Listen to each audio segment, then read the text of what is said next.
নমস্কার বন্ধুরা, creation of মন্দিরা চ্যানেলে তোমাদের সবাইকে স্বাগত জানিয়ে শুরু করছি আরও নতুন একটা ভ্লগ। আমি তো ভীষণ ভালো আছি, তোমরা সবাই কেমন আছো কমেন্টে অবশ্যই জানিও। ভীষণ ভালো থাকার কারণটা নিশ্চয়ই তোমরা থাম্বনেল দেখে বুঝেই গেছো। আমার ফার্স্ট ইউটিউব ইনকামের টাকায় ফ্রিজ কিনেছি। তো চলো ফ্রিজটা তোমাদের ভালোভাবে দেখাই, আর ভ্লগটা তোমরা দেখতে থাকো, পরপর সবটাই ভালোভাবে বুঝতে পারবে। খুব সুন্দর একটা কালার, ব্লু কালার। তো দেখো ফ্রিজের উপরটায় একটা পাতার ছবি আঁকানো আছে। তো আমি তো জানো গাছপালা এমনিতেই ভালোবাসি, তো আমার কিন্তু বেশ পছন্দ হয়েছে। আমাদের নতুন ফ্রিজ তোমাদের কেমন লাগলো কমেন্টে কিন্তু অবশ্যই জানাবে। তো চলো এবার ভেতরে দেখা যাক কি কি আছে। সত্যি কথা বলতে গরমে এটার আমাদের ভীষণই প্রয়োজন ছিল, কারণ প্রচণ্ড যা গরম পড়েছে, এই গরমে খাবার দাবার তো নষ্ট হয়, তার উপর সব কিছু টাটকা রাখতে ফ্রিজ কিন্তু বাড়িতে একটা দরকারি। আর হ্যাঁ, এবারে ঠান্ডা জল ঠান্ডা জুস বাড়িতে বসেই আরাম করে খাওয়া যাবে। আগে তো দোকান থেকে কিনে এনে রেখে দিতাম, তারপরই গরম হয়ে যেত, খেতে আর ভালো লাগতো না। তো চলো ফ্রিজটা কিনে অনেকটাই উপকার হলো। ফ্রিজটা রাত্রিবেলায় এসেছিল, তো রাত্রিবেলাতে আমাদের সেট করা হয়েছিল না, তার পরের দিন সকালবেলায় এসে সব ঠিকঠাক করে দিয়ে গেল। তো দেখো আপাতত কিছুই নেই, খালি একটা টিফিন বক্স ছাড়া। তো সব কিছু পরপর সাজিয়ে রাখবো। আপাতত টিফিন বক্সের মধ্যে প্রথম দিন কী ছিল আমার অতটা মনে নাই। আর এপাশে দেখো ওই কয়েকটা সামান্য জলের বোতল, রুদ্রিকের ওষুধ আর একটা গ্লুকন্ডি আর ডিম রেখেছিলাম। ফ্রিজ কিনে আমরা তো ভীষণই খুশি ছিলাম, আর আমাদের থেকেও বেশি খুশি হয়েছিল কে জানো? এই দেখো আমার ছেলে রুদ্রিক। বাড়িতে নতুন জিনিস দেখে ওর ভীষণই আনন্দ। আর সব থেকে বেশি আনন্দ পাচ্ছে কখন বলো তো? ফ্রিজটা খুলে যখন ঠান্ডা ঠান্ডা হাওয়া বের হচ্ছে, তো তখনও ভীষণ আনন্দ করছে। মানে ও তো বন্ধ করতেই দেবে না ফ্রিজটাকে, বুঝলে, সারাক্ষণ এখানে এসে দাঁড়িয়ে থাকছে। আর যখনই আমাকে দেখছে জলের বোতল এটা সেটা ফ্রিজের মধ্যে রাখতে, তখন ও বলছে না না, এটা আমার জিনিস, আমি রাখবো। থাম্বনেলে তোমাদের বলেছিলাম যে আমার ইউটিউব পেমেন্টের টাকায়, মানে প্রথম পেমেন্টের টাকায় আমি ফ্রিজ কিনলাম। তো এটা তোমাদের সাথে আমি একটু মজা করলাম, কারণ জানো আমার ইউটিউব চ্যানেল এখনও পর্যন্ত মনিটাইজ হয়নি। আদৌ আমার চ্যানেলটা কোনোদিনও মনিটাইজ হবে কিনা, বা আদৌ আমি পেমেন্ট পাবো কিনা ইউটিউব থেকে, সেটা তো ভগবানই জানে।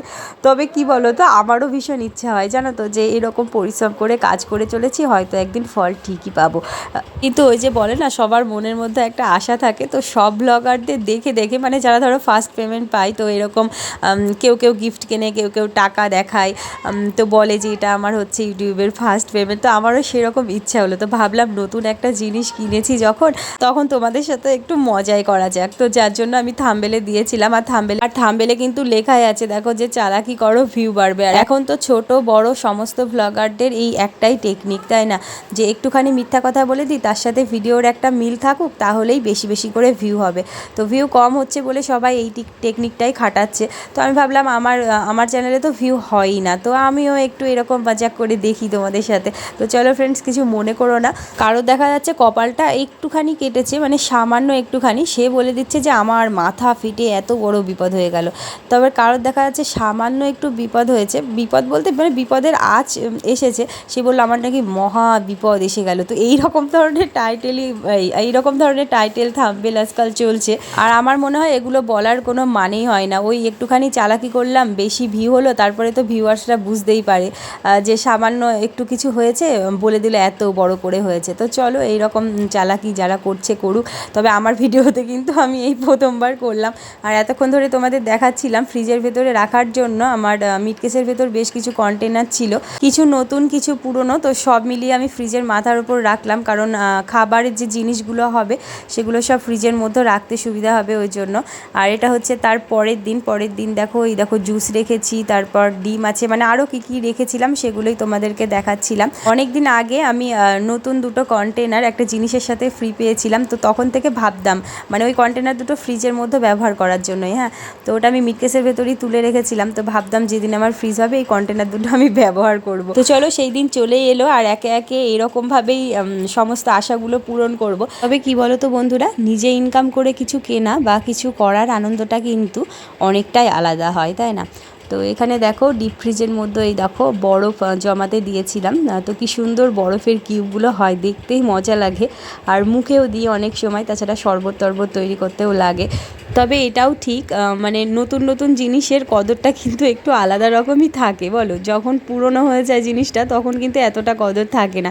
তো নতুন নতুন ফ্রিজ কিনেছি এখন, বেশ ভালোই লাগবে, মানে সব কিছু নতুন নতুন। এখন একটু শর্ট ভিডিও বানানোর জন্য রেডি হচ্ছিলাম, তো মুখে আগে একটু বরফ ঘষে নিলাম, তারপরই ক্রিম মাখবো। ভিডিও বানানোর জন্য সাজের জিনিস সব বের করে নিলাম। তো আজকে স্নান এখনও হয়নি, আমার স্নান করার আগেই ভিডিওটা বানাচ্ছি। ওই যে দেখো পাখি এসেছে, তো রুদ্রিক এখন নেই, রুদ্রিক আছে মায়ের কাছে। তো আমি আর পাখি এখন ভিডিও বানাবো, ভিডিও বানিয়ে আমিও চলে যাব ওই বাড়িতে। ভিডিওটা আমি করে রেখেছি অনেক দিন আগেই, আর ফ্রিজও কিনেছি, একটা শর্ট ভিডিও বানিয়েছিলাম তার কিছুদিন আগে। মানে ভ্লগটা তোমাদের দিতে অনেকটাই লেট হয়ে গেল। তো ভ্লগ মানে এডিট করছি, আমার নিজেরই মনে নাই যে কি করছিলাম না করছিলাম। তো তখন হয়তো এটাই দেখাচ্ছিলাম যে ঘরদোর সব পরিষ্কার করে গুছিয়ে নিলাম। তো গুছিয়ে নিলাম বলতে ওই ভিডিও বানানোর আগে মুহূর্তে করেই গুছিয়েছি, মানে সকাল থেকে সময় পাইনি, তো ওটাই একটু তোমাদের দেখাচ্ছিলাম। আর এই দেখো এখানে একটা নতুন চেয়ার বের করেছি। আগে দুটো ঘর, ডাইনিং সমস্তটাই পরিষ্কার হয়েছে, কিন্তু রান্নাঘরটা এখনও পরিষ্কার করে উঠতে পারিনি। তো এটা ভাবছি ভিডিওটা করে স্নান করার আগে এগুলো পরিষ্কার করে নেবো। আর বাসন কোসনও পড়ে আছে, মাজা হয়নি কিছুই।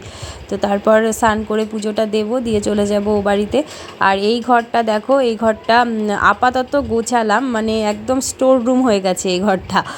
তো দেখো সমস্ত জিনিসপত্র পালা দেওয়া আছে, ফ্রিজের কভার টভার সব এখানেই আছে, এগুলোর একটা ব্যবস্থা করতে হবে। তো আপাতত এটা আমাদের স্টোর রুম হয়ে গেছে। পুরোনো ফ্রিজটাও এই ঘরে আছে। আর দেখো রুদ্রিকের গাড়ি টাড়ি, মানে যে জিনিসগুলো ধরো এখন আর লাগে না সেই জিনিসগুলো এখানে আছে। ও ভুল বললাম, লাগে না বলতে কি, ওইদিকে অনেক জিনিস আছে সেগুলো লাগে। ঘরটা ঠিকঠাক করে গোছাতে হবে, কিন্তু একটু সময় লাগবে। আর এই দেখো এখনও শীতের ব্ল্যাঙ্কেট কোথায় রাখবো না রাখবো ভেবেই পাচ্ছি না। আপাতত বস্তার মধ্যে একটাকে ঢুকিয়েছি, আর একটা বস্তার মধ্যে ঢুকিয়ে এই জায়গাটা ভালোভাবে পরিষ্কার করব। আজকে আর সম্পূর্ণ গুছিয়ে উঠতে পারলাম না, কারণ ভিডিওটা যদি না বানাতাম তাহলে আবার ধরো ওই ঘরটাও গুছিয়ে নিতে পারতাম না, কারণ যেহেতু ভিডিও বানাবো। আর এদিকে একদম ঝলমলে রোদ উঠেছে আর গরমও পড়ছে সেই পরিমাণে। বৃষ্টি যে কবে হবে সবাই তারই অপেক্ষা করছে। আর এই দেখো আমার ভিডিও বানানো কমপ্লিট। রান্নাঘরের বাসনগুলো এখন মাজতে হবে, বাসনগুলো মেজে নিয়ে স্নান করব। তো এই ভিডিও ক্লিপটা আবার দেখছি করা আছে, তো এটা ঠিক কবেকার আমার মনে নাই, তবে এই ভিডিওটার সাথেই অ্যাড করে দিলাম, তাহলে ভিডিওটা আমার 8 মিনিটের ওপরে হয়েও যাবে। তো এরকম মুসুরির ডাল দেখো লোহার কড়াইয়ে সেদ্ধ করেছি, কি কালো হয়ে গেছে, দেখতেই বিরক্ত লাগছে। এখন লোহার কড়াইটাকে ভালো লাগে না জানো, তার নতুন নতুন বেশ ভালো লাগবে, যে তরকারি কালো হয়ে যায় বিরক্ত লাগে দেখে। কি অবস্থা দেখো, রান্নাটা ঠিক কবেকার সেটা আমার মনেই নেই। মানে উনুনে ডালটা সেদ্ধ করে এনে গ্যাসে ডালটা তেলে পেয়েছিলাম। দিন আম ডাল করিনি, দেখো লেবু দিয়েই খেয়েছিলাম ডাল। আর ডালের মধ্যে টমেটো আর বরবটি দিয়েছিলাম, রুদ্রিক ঘুমোচ্ছিল ওখানে।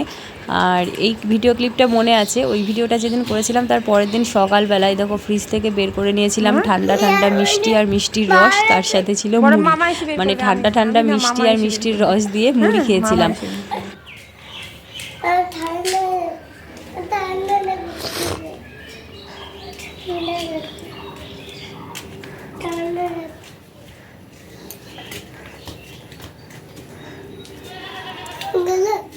হ্যাঁ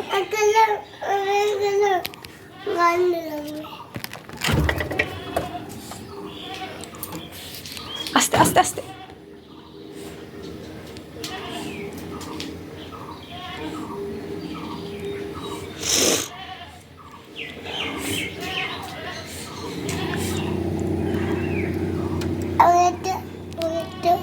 ছোটলে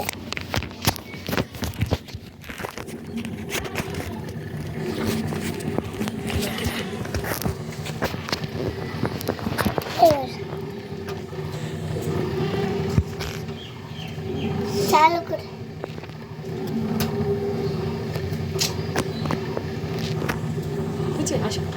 আয় না